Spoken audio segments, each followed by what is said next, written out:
It was pouring rain, so I texted my aloof boss, who was away on a business trip. It's raining really hard. Is it big where you are? But because of a bad signal, the first message never sent. My boss hesitated for a moment, then replied. You want to see? I was sprawled out on the sofa watching TV, legs crossed, when my phone buzzed. It was a message from my boss, Joshua Cole.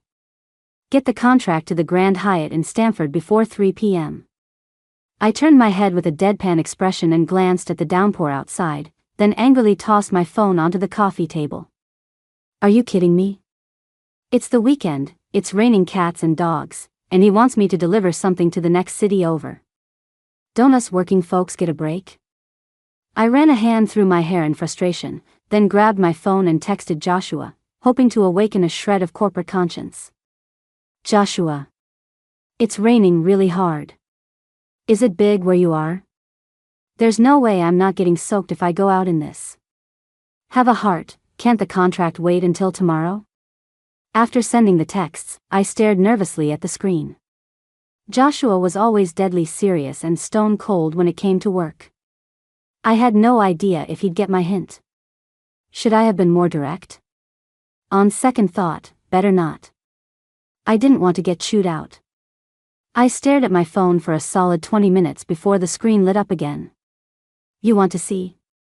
My head was full of question marks. What does that mean? He's going to take a picture of the rain for me? Is that really necessary? What a passive-aggressive jerk. I was annoyed now, so I recklessly shot back a direct refusal. No, thanks. Joshua, if it's that bad, I'm not coming. I'm not a great driver. This time, Joshua's reply was surprisingly fast. You prefer it small? What a psycho. Who likes going out in a downpour? Joshua is unbelievable. A violent thud hit the window as dense raindrops pelted the glass like arrows. I furiously typed on my screen. Too big is a no-go. With my skills, I'll die out there. Joshua, it's not that dramatic. Don't be scared. I'll be very careful. I actually laughed out loud from sheer anger. I'm the one driving, what good is it if you're careful? Are you out of your mind? That vile corporate overlord. He really is rotten to the core. To think I used to have a crush on him. Few people at the company knew that Joshua and I were high school classmates. He was the king of our school, good grades, wealthy family, and handsome. Every time he showed up on the basketball court, a swarm of girls would gather to watch. He'd be in his red jersey, the toned muscles of his arms clearly defined. When he flexed, you could see the blue veins pop. The basketball swished through the net. Joshua curled his lip into a smile and high-fived a teammate. Smack. My heart skipped a beat. The girls next to me were gushing. Joshua looks just like a movie star on the court. And I had a major thing for movie stars. So, I wrote Joshua a love letter on carefully selected stationery, even spritzing it with perfume for a little extra flair. The next day, I deliberately walked past his classroom and saw the trash can in the back, overflowing with a mountain of pink envelopes. The color drained from my face. My childhood buddy, Ryan, happened to be sitting in the back row munching on an apple. Seeing me staring at the pile of love letters, he asked, Tina, what are you looking at? Are those? Yeah, letters Joshua threw out. Why do you look so pale? Ryan wiggled his eyebrows mischievously. Oh, I get it. Your letter's in there too. I never would have guessed. You, a straight-A student, getting into puppy love. Ryan's voice was loud enough for half the classroom to turn and stare. I was mortified and furious. Are you crazy? I hissed. Who would like Joshua? I'm not interested in him at all. I spun around to run, only to slam right into a guy's chest. It was rock solid and made my nose throb. I clutched my nose and looked up. A sharp, chiseled jawline, thin lips, and long, dark eyes filled with a casual arrogance. It was Joshua. I was even more embarrassed now. I dodged around him, covered my face, and bolted. Joshua probably threw my love letter away without even looking at it. I was heartbroken about it for a long time, but now, I just feel lucky. Distance really does create beauty. In high school, Joshua's cold, aloof attitude seemed cool. Now that he's my boss, I know just how heartless he can be. He walks around with a permanent scowl and is the king of passive aggression. When I first joined the company, the first proposal I worked on wasn't up to par. My colleagues and I passed the buck back and forth, but no one dared hand the report to Joshua. My coworker Amy said, "Tina, you go. Didn't you say you and Joshua were high school classmates?" Another coworker, Zoe, kicked off the floor, her office chair sliding between us. She lowered her voice.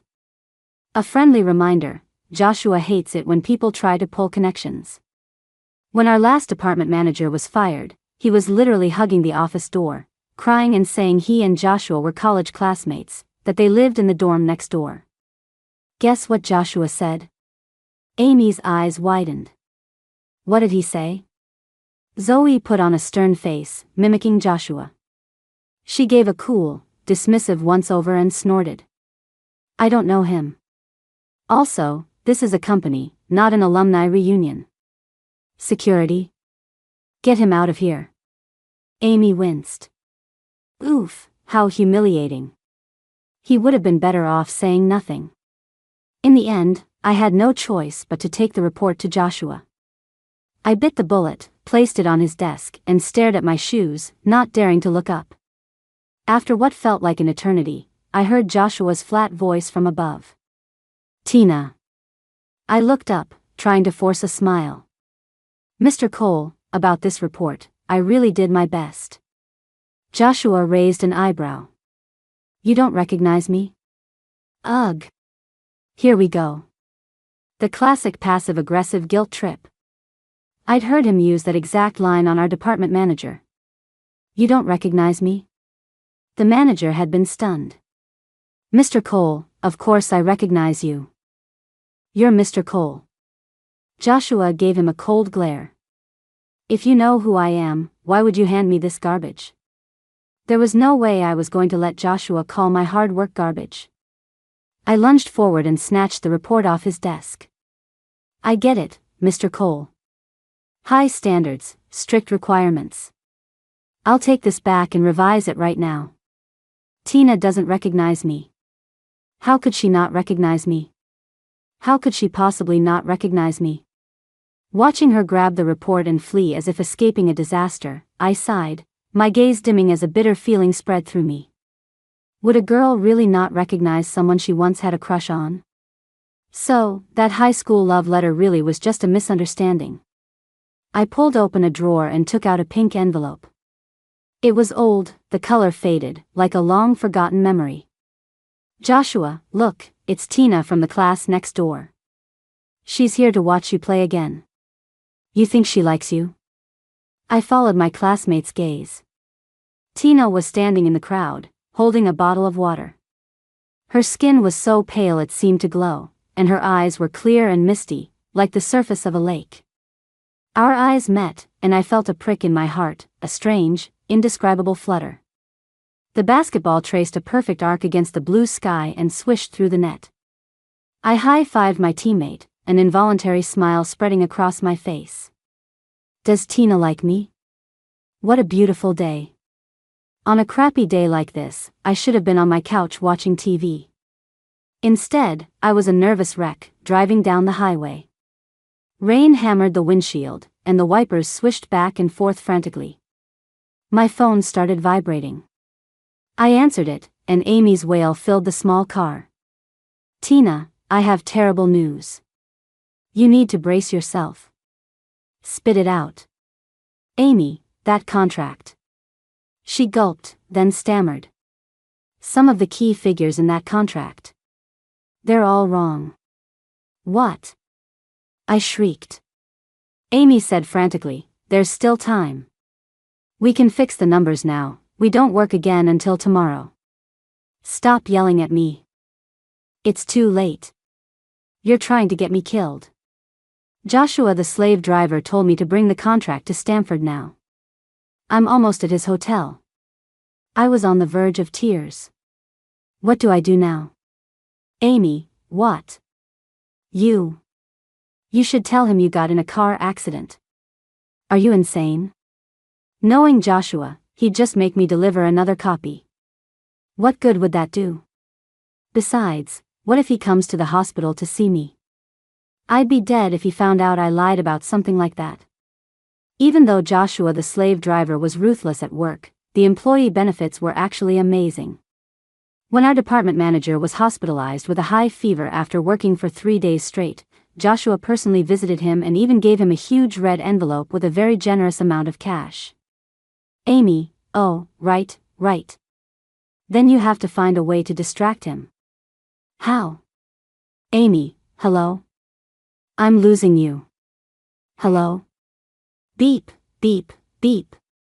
The line went dead. I pulled into the parking garage, my mind a complete blank. What now? How am I going to face Joshua?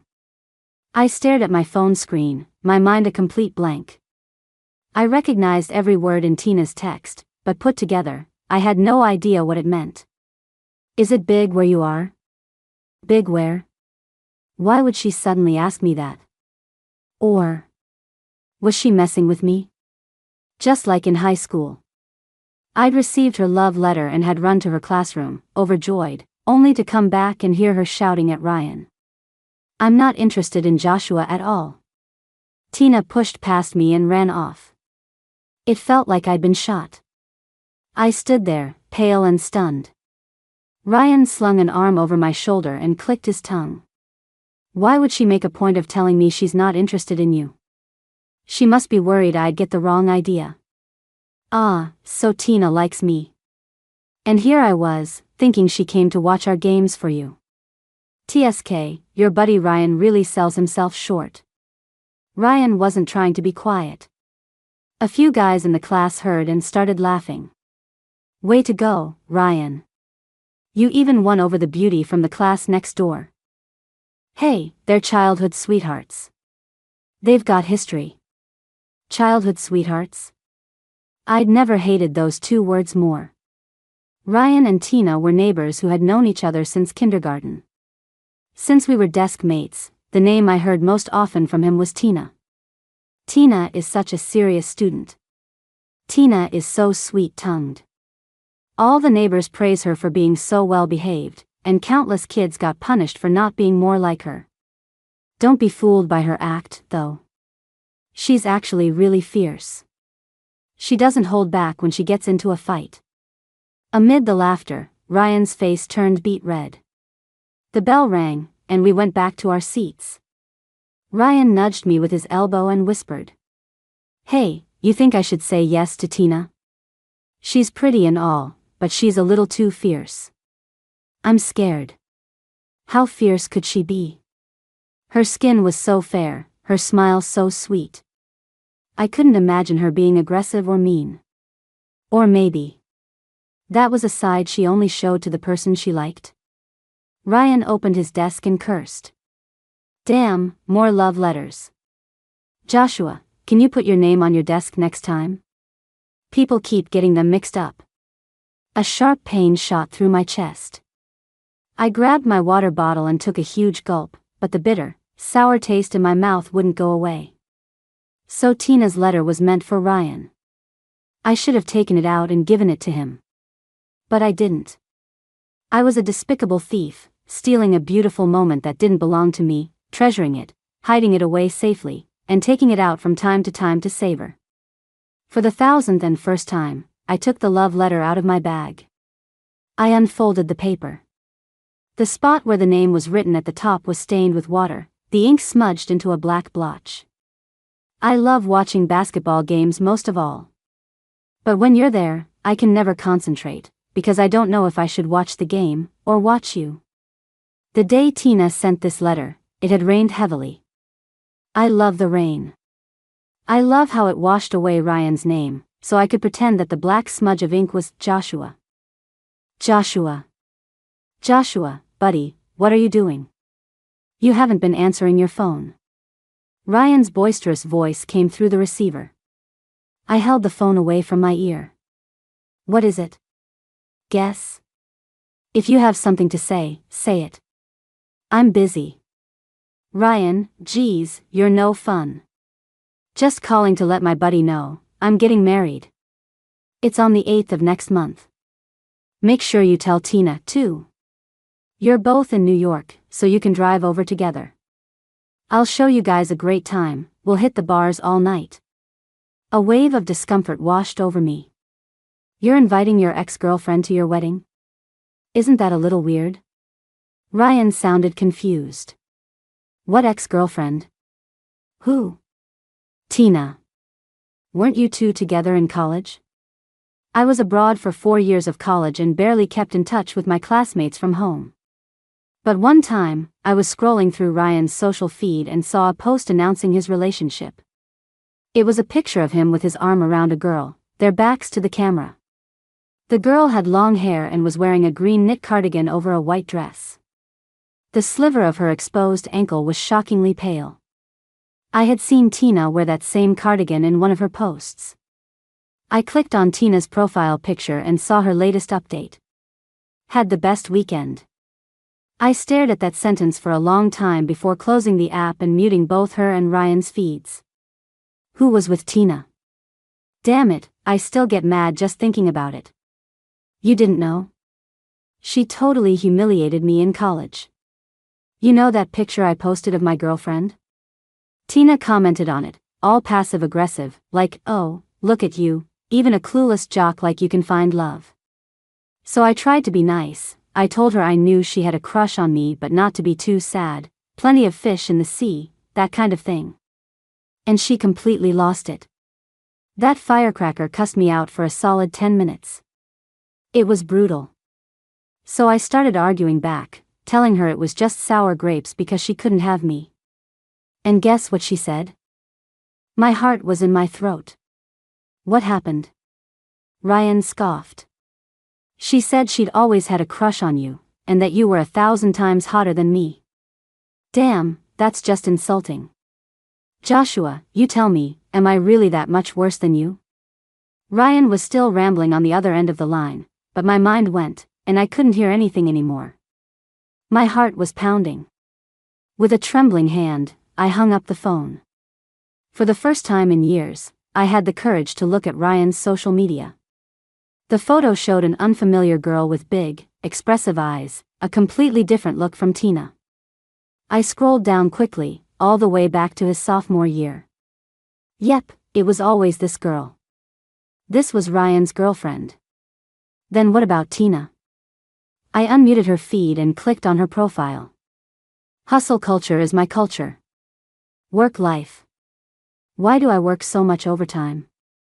My mom says it's because I'm single and have nothing better to do. LOL, she's not wrong. Another lonely, sleepless night. Good thing I have work to keep me company. Hee hee. The picture was a pile of documents next to a glowing computer screen.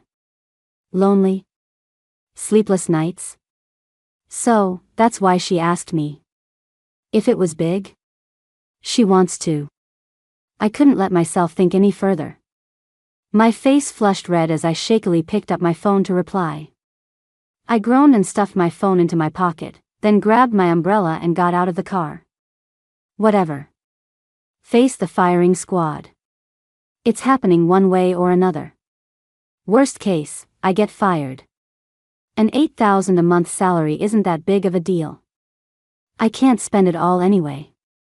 I'm such a homebody, what do I need that much money for? Money means nothing to me. Sniffle. Tina, stop lying to yourself. That's $8,000 a month. If I get on my knees and beg Joshua, will he forgive me?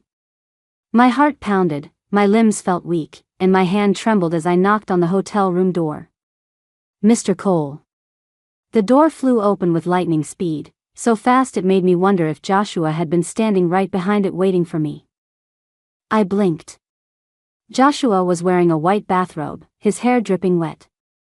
The water made his features look sharper, his angles more defined, and his aura as cold as an iceberg. That bastard. He couldn't possibly know about the contract already, could he? Is he just waiting here, eager to watch me burn? My face turned ashen. I clutched the file folder to my chest and looked up at him. Mr. Cole, later. Could you maybe go easy on me? Joshua stared at me, his eyes swirling with emotion. In their dark depths, I read desire and anticipation. Desire? Anticipation? Joshua is so twisted. Is he really that excited to chew me out and fire me? My eyes started to well up. Shoulders slumped, I walked over to the sofa, pulled the contract out of the folder, and placed it on the coffee table. Mr. Cole, let me explain. Joshua sat down next to me, his body tense. He gave a soft I struggled to speak. Honestly. This is my first time. This is the first time I've made such a serious mistake, so you don't have to fire me, right? It's not easy to train an employee. Give me a chance, Mr. Cole. To my surprise, Joshua replied, yeah, me too. Huh? His first time firing someone? No way. Or maybe. This is the first time he's seen an employee make such a stupid, serious mistake. My heart trembled. I turned to look at Joshua's face and was shocked to see his cheeks were flushed, even the tips of his ears were red. It's over, it's over. He's actually this angry. I'd been at the company for almost half a year and had never seen Joshua blush. His expression was always neutral. Even when he was mad, he just put on his usual Ice King face and maybe raised his voice a little, which was enough to scare my colleagues to death. He's this red now. How big of a fit is he going to throw? I'm so dead. I frantically tried to think of a way to save myself. My eyes darted around and landed on an iced Coke on the table. I shamelessly picked up the glass and handed it to Joshua. Mr. Cole, why don't you have a drink and calm down? Joshua hesitated for a moment, then took the glass and had a sip. Suddenly, he asked me, you want some?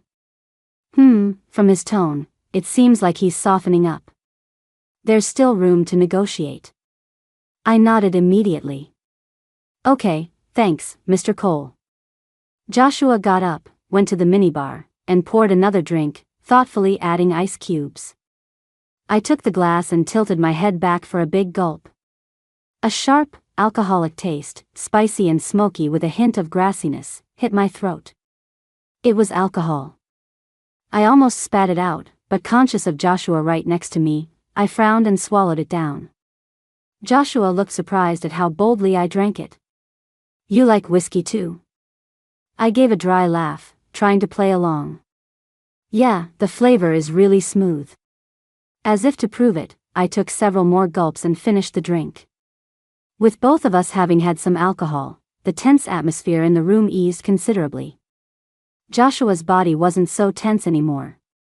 He leaned back against the sofa cushions, and because of how he was sitting, his bathrobe fell open, revealing a clear collarbone and a solid chest. Joshua was a classic case of slim in clothes, muscular without. And not bulky, either. He worked out regularly and had low body fat, with perfectly proportioned muscles, exactly my type. Back in high school, I'd spent plenty of time staring dreamily at his arms after he played basketball. Wait, what am I doing? Lust is a dangerous game, Tina. You need to figure out how to save your job first. The storm outside hadn't let up. Rain hammered against the windows, and the darkness outside only made the room feel quieter and cozier. Liquid courage. I adjusted my posture, turned sideways, and leaned toward Joshua in a half-playful, half-pleading way. Mr. Cole, I really know I was wrong. Punish me. And after you punish me, you can't fire me. I was so close I could clearly see his pupils shrink. His Adam's apple bobbed as he swallowed hard. In a husky, astonished voice, he asked. You like it like this? Well, duh. Docking my pay is way better than getting fired. It seems like being cute is working. Joshua responds to a soft touch, not a hard one. I fluttered my eyelashes and nodded obediently. Yeah. Give me a chance, okay? Joshua leaned in, his warm breath ghosting over my ear. Are you sure? For some reason, my heart started pounding. The entire side of my body near Joshua went numb, a pins and needles sensation tingling down to my bones, like tiny ants crawling over me. Joshua's face got even redder. You want me to punish you? My head was spinning as I nodded. But you can't punish me too hard. I can't handle too much. I tentatively held up 3 fingers toward him. What do you think of this number? Joshua pulled back a little, his face flushed scarlet. He stammered in disbelief, "Th 3 times?" I nodded. Then I felt something was off. What 3 times? I meant 3,000. Did I hear him wrong? Do CEOs have a different concept of money than us? He didn't think I meant 30,000, did he? I'd really be broke then. I started to panic. I shifted, trying to get closer to Joshua. But I was wearing a tight, form-fitting pencil skirt, and most of the fabric was trapped under my legs. As I moved, I lost my balance and pitched forward, right into Joshua's arms. Joshua's hands shot out to catch me. I looked up, our eyes locking. In his dark pupils, I could clearly see my own reflection. Because of how she was sitting, the white shirt Tina was wearing was stretched taut across her full chest, the fragile buttons looking like they were about to pop. Her long, curly hair was spread loosely behind her, her cheeks were flushed, and she looked both innocent and alluring, with an ability to make a man hold his breath. The last thread of my self-control was about to snap. But I really didn't want our first time together to be so rushed. Physical intimacy can replace verbal communication, and I didn't want that. I wanted to know what Tina had been doing these past few years. I wanted to know if the message she sent me was premeditated or a spur-of-the-moment decision. I pulled back slightly, clenching my fists. My breathing hitched. Holding back was so difficult that a thin layer of sweat broke out on my forehead. Tina tilted her head. Mr. Cole, are you hot? Should I turn on the AC? No. Tina, I have a question for you. I looked at her seriously. Tina immediately sat up straight. Okay, Mr. Cole. Do you like me? Just like I've liked you, since high school, all the way until now, without ever changing? Is that right? But for the last 5 months at the company, why did you pretend not to know me? And why, today of all days, did you suddenly send me a text like that? Why today? A million questions rushed to my lips, tumbling over each other. After careful consideration, I asked. Why didn't you ever come find me before? Were you, like me, caught in some kind of misunderstanding? I was going to clear up every single one of these damn misunderstandings. I wouldn't let anything stand between us again. Tina froze for a second, then lowered her head in shame. I didn't know before. I only found out today. Really? I honestly wasn't trying to hide it from you. I was just too careless. This was a completely unexpected answer. She only found out today? Did Tina mean she had been planning to forget me? That's why she didn't contact me and pretended not to know me. Until today, when she finally confirmed her feelings? I felt a pang of disappointment, but it was quickly overwhelmed by joy. A secret joy, bubbling up from the depths like air from underwater, breaking the surface and bursting, impossible to contain, spilling out all over my face as a smile. Tina and we really were on the same wavelength. I love rainy days. As the rain taps against the window, your thoughts get pulled into a damp, lingering state. I had been standing by the window all day, my longing for her growing uncontrollably, which is why I finally called and made up an excuse to have her driver bring her here. I never expected Tina to be thinking the same thing. Mr. Cole? Mr. Cole?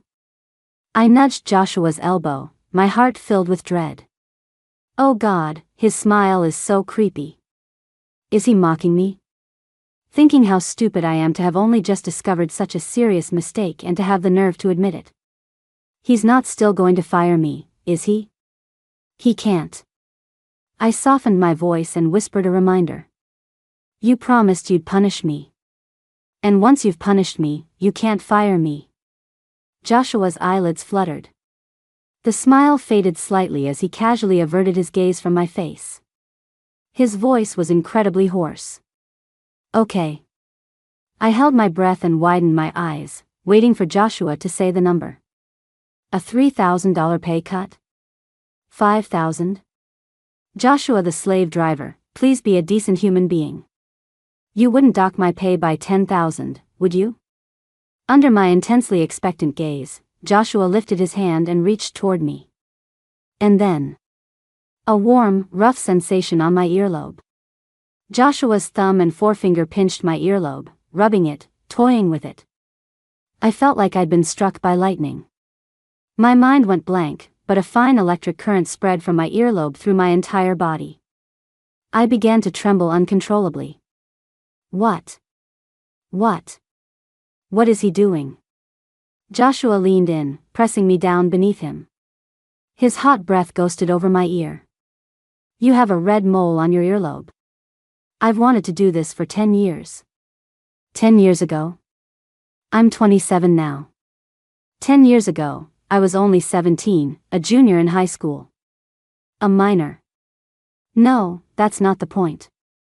The point is, what are we doing? What does Joshua mean by this? He's trying to sleep his way to the top with me. His soft lips closed around my earlobe, nibbling gently, then traced a path down my jawline until they found my lips. The moment our lips met, I heard Joshua let out a contented sigh. My heart was pounding, my scalp was tingling, my ears were buzzing, and the hand pinned beneath Joshua's body was numb. Every place he touched felt like it was on fire, crackling with an electric current that sent shivers through me. Alarm bells were screaming in my head. This is wrong. Push him away. Now. But my body refused to cooperate. My hands moved on their own, wrapping around Joshua's neck. My brain, hey, what are you doing? You're supposed to slap him, not hug him. My hips arched on their own, pressing my upper body against Joshua's, pulling me deeper into his embrace. My brain, you too. Stop it, you shameless waste. Stop writhing. I let out a breathless moan, coordinating with Joshua's movements, lifting my leg. My brain, great, even you're rebelling now. What is wrong with all of you? Joshua's grip on my waist tightened, as if he wanted to merge me into his body. Tina, I like you so, so much. My brain, huh? What did he say? Ugh, what, like me? Whatever, I'm done. I'm going on strike. Not a single part of my body was listening to me anymore. Even my brain was now under Joshua's command. I moved in sync with him, completely compliant. Lost in the moment, I had no idea what day or time it was. You really can't lie to yourself. When you've liked someone for so many years, even if your mouth doesn't say it, the love will find other ways to spill out. Outside the window, after a long and violent storm, the clouds finally broke and the rain stopped. I was in a deep sleep. I had never done such strenuous physical labor in my life. Every cell in my body was exhausted. By the time I opened my eyes again, it was dark outside. My phone was vibrating non-stop on the nightstand. I groggily answered it and put it on speaker. Hello. My own voice, hoarse as a crow's, startled the person on the other end. Tina, what happened to your voice? Ahem, it's nothing. Amy, was it Joshua the slave driver? Did he scare you that bad? Man, was he brutal? I'm getting scared just thinking about it. What was the final verdict? The arm around my waist suddenly tightened. I froze, and a moment later, a jolt of pure terror shot through me. Amy, oblivious, was still ranting. How much did he fine you? 3,000? 10? He didn't fire you, did he? No way, is Joshua the slave driver really that heartless? If all else fails, just seduce him. I'm telling you, with his looks, you wouldn't be losing out. Although, he doesn't seem to like women. I remember you told me last time you think he's probably gay. By the way, why did you say that? Were there signs back in high school? Shut up, just shut up. I frantically hung up the phone. Joshua rolled on top of me, his eyes dark, his lips pressed into a tight line. Slave driver? Gay? Huh, it was all a joke. Let me explain. I reached up and cupped Joshua's face. He kept his stern expression. Okay. Explain. Explain what? What kind of masterpiece of an explanation could I possibly come up with? Under his death glare, my brain froze. Seeing that he was about to press me again, I quickly tilted my head up and sealed his lips with mine. Right. Kiss him first. Stall for time. Distract him. I just didn't expect that one kiss would lead to another grueling battle. I quickly surrendered, my defenses crumbling, allowing the enemy to march right in. When I woke up again, my stomach was growling loudly. Joshua was still fast asleep. I picked up my phone from the floor and saw it was 6 a.m. The sun was about to rise. Amy had sent me a ton of messages. I've already fixed the contract and even begged finance to stamp it for me. Maybe you can try pleading with Mr. Cole again? My eyes fell on the contract on the table. A light bulb went off. You're a genius, Tina. Last night, I'd accidentally but successfully stalled for time and kept Joshua from working. This was my chance. I could switch out the contracts and pretend nothing ever happened. I picked up my crumpled clothes from the floor and got dressed, only to realize a button on my chest had been torn off. I couldn't wear it. I scanned the room and spotted a diamond pin on Joshua's tie. I took it, pinned it to my shirt, and carefully tiptoed out the door. I sped back to New York, successfully retrieved the corrected contract, went home to change, and then stood staring at myself in the mirror. It was hot out, so I'd chosen a spaghetti strap dress. The exposed skin from my neck to my collarbone and down to my chest was covered in large red marks. My face flushed to match. I actually had a one-night stand with Joshua. How am I supposed to face him at work now? I didn't even want to deliver this contract to him anymore. As I was hesitating, Lee, the company driver, suddenly called me. Miss Tina, I am so sorry. Mr. Cole called me yesterday and asked me to drive you to Stamford. I'd already had a few drinks and just agreed without thinking. Then I fell asleep. I'm so screwed. I must have messed up your plans. Mr. Cole is going to kill me. A sudden warmth bloomed in my chest. So Joshua the slave driver wasn't as cold and heartless as I thought. He had actually arranged for a driver to take me yesterday. It's okay, Lee, no worries. I drove myself yesterday. Can you come to my place now and take this contract to Stamford? And don't mention what happened yesterday. I haven't told Mr. Cole. After sending the contract off, a huge weight lifted from my shoulders. I couldn't help but admire myself. Such a serious work blunder, and I'd resolved it so perfectly. Tina, you're a genius. As for what happened yesterday, I'll just pretend it never happened. A guy as uninhibited as Joshua in bed must be the type who can play it cool. We're both adults. It's no big deal. With my mind made up, I went to work the next day feeling refreshed and full of energy. My good mood lasted for half a day. In the afternoon, our department head took a phone call and came back looking horrified, like he'd just seen a ghost. We're screwed. Mr. Cole didn't get the contract signed. Apparently the client wasn't satisfied with one of the project proposals. Said we didn't incorporate their revisions. That project was done by our department. Go. Everyone, get to work. At the manager's command, everyone started typing furiously. I pulled up yesterday's contract on my computer and found that the most critical part was the section I had done. Mr. Davis, I'm sure I revised the design for the exhibition hall according to the client's feedback. Why was the contract changed again?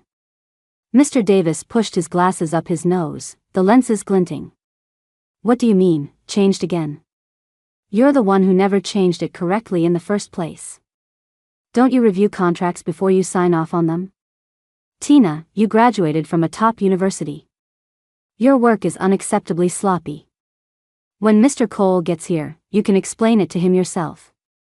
The color drained from my face. I knew exactly what was happening. Mr. Davis was throwing me under the bus. Each person in the department was responsible for a section, and the final version was sent to Mr. Davis for compilation. I had sent him 2 versions, but out of carelessness, he had used my first one and was now trying to pin the mistake on me. But he wasn't wrong. At the end of the day, I was the one who signed off on it and sent it. I was in such a panic at the time that I hadn't even thought to check it carefully. I had to take the fall. When Joshua got back, he immediately called our department for a meeting.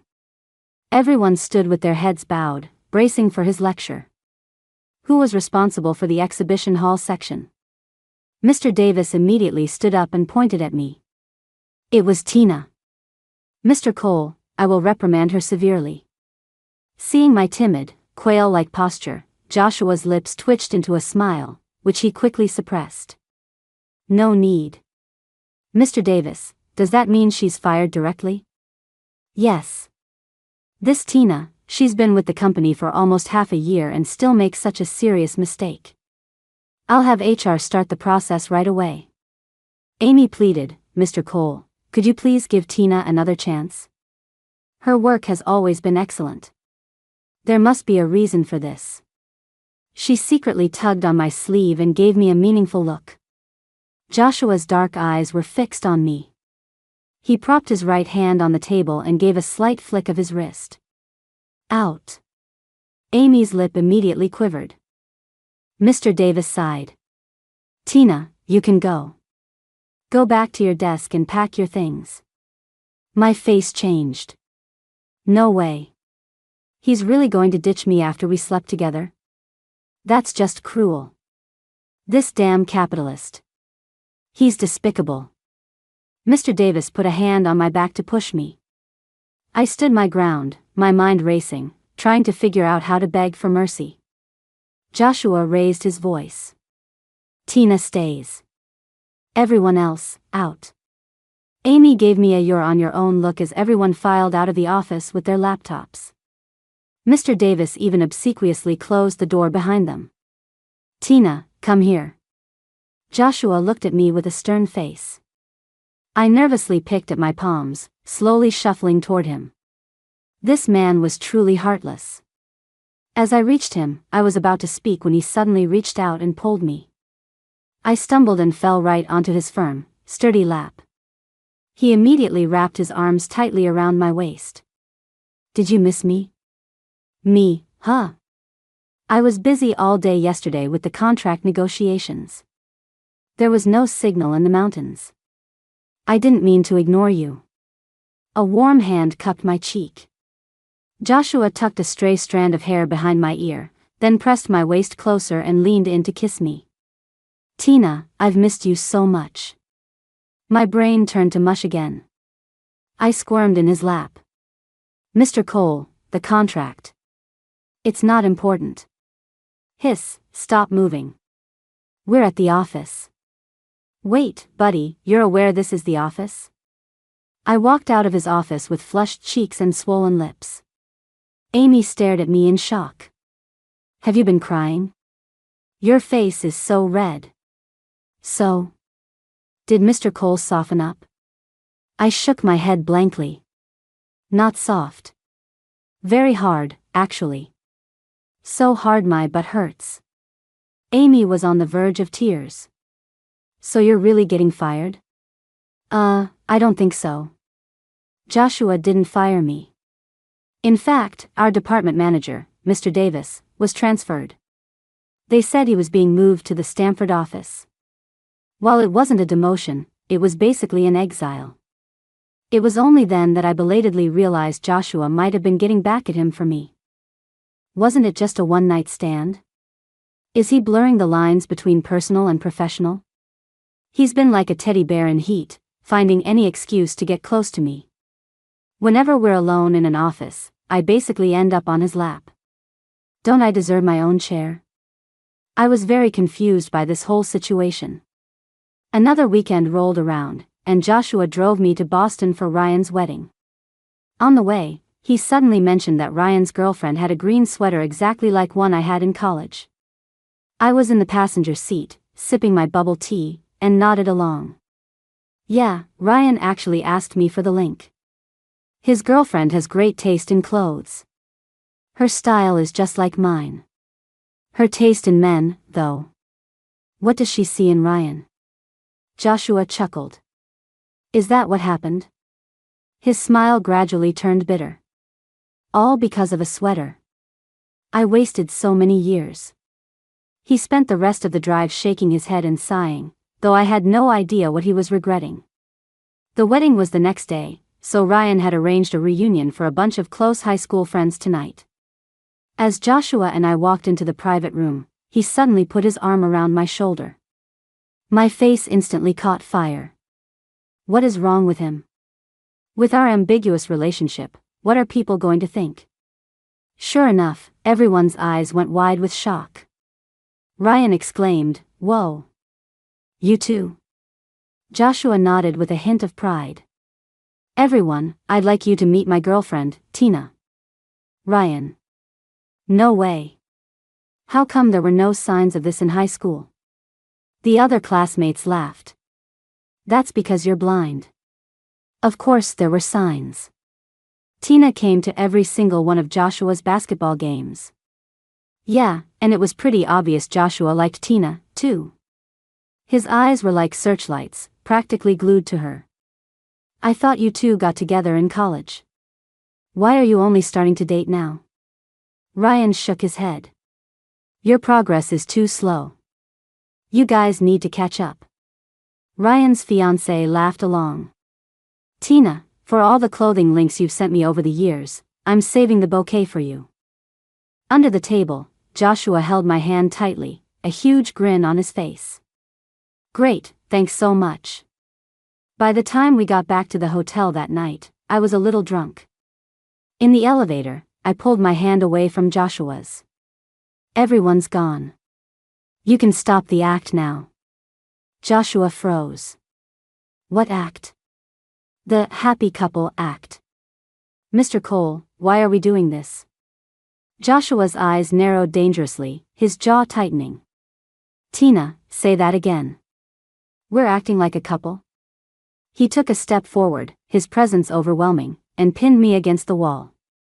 In your mind, what exactly is our relationship? I had never seen Joshua this angry before. A fire was burning in his dark eyes, and it felt like if I gave the wrong answer, he could strangle me on the spot. A cold sweat broke out on my back, and most of my buzz wore off. I mustered up my courage and answered. Colleagues who had a one-night stand. Great. Wrong answer. I could already see the murderous intent in Joshua's eyes. Joshua gritted his teeth and grabbed my chin, his grip tight. A one-night stand? Then what have we been doing for the past month? In this life or death moment, my mind suddenly became crystal clear. All the little things from the past month clicked into place. Joshua saying he liked me, Joshua sleeping with me, Joshua sending me good morning and good night texts every day and asking what I was eating. Joshua proudly announcing to all our friends that I was his girlfriend. Could it be that Joshua thinks he's dating me? I've never dated before, but isn't dating supposed to involve, like, a mutual confession? Him saying, will you be my girlfriend? And me saying, yes. We never did that. Does this still count as dating? Well, if it's dating Joshua. That doesn't sound so bad. My head was still spinning, and I was still a coward, watching the murderous look in Joshua's eyes intensify. Just then, ding, the elevator doors opened, and a few strangers walked in. In a flash of inspiration, I slid my hand down Joshua's chest, stopping at his lower abdomen, and gave his abs a light squeeze. Mr. Cole. I drew out his name and batted my eyelashes at him. Don't be like this. It wouldn't be good if your wife found out. The people around us stared with wide eyes.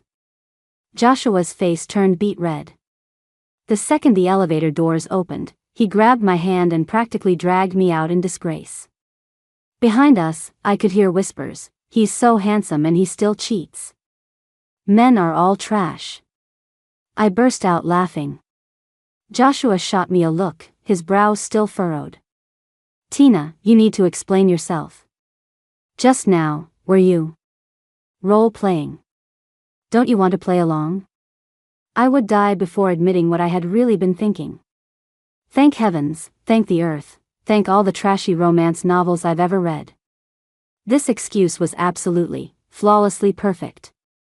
"Fine. I'll play along." Joshua stared at me, then reached up, pulled off his tie, and shut the hotel room door, sealing us off from the world.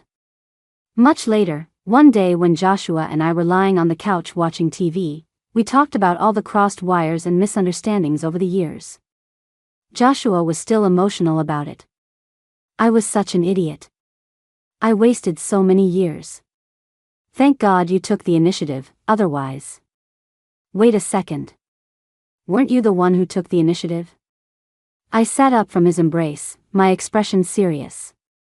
You were the one who touched my ear first. You were just lusting after me, weren't you? Joshua froze. Weren't you the one who sent the text first?